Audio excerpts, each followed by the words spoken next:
ప్రశాంతమైన రామాపూర్ గ్రామంలో అందరూ పెద్ద మామిడి చెట్టును ఇష్టపడేవారు. ప్రతి వేసవిలో పిల్లలు తీయని బంగారు మామిడి పండ్ల కోసం ఎదురు చూసేవారు.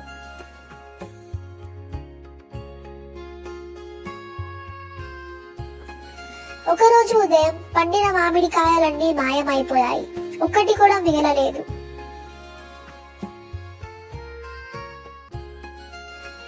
పిల్లలు గ్రామాధికారి అయిన సోమయ్యకు ఫిర్యాదు చేశారు. ఒక దొంగ ఉంటే అతను మళ్ళీ రాత్రి తిరిగి వస్తాడు.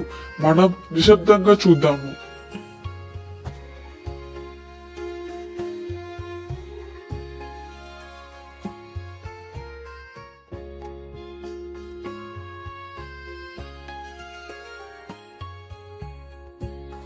అయితే ఆ మామిడికాయ దొంగ తాత రంగయ్యనా? చాలా సంవత్సరాల క్రితం మీ తల్లిదండ్రులు నాతో ఈ చెట్టుని నాటారు.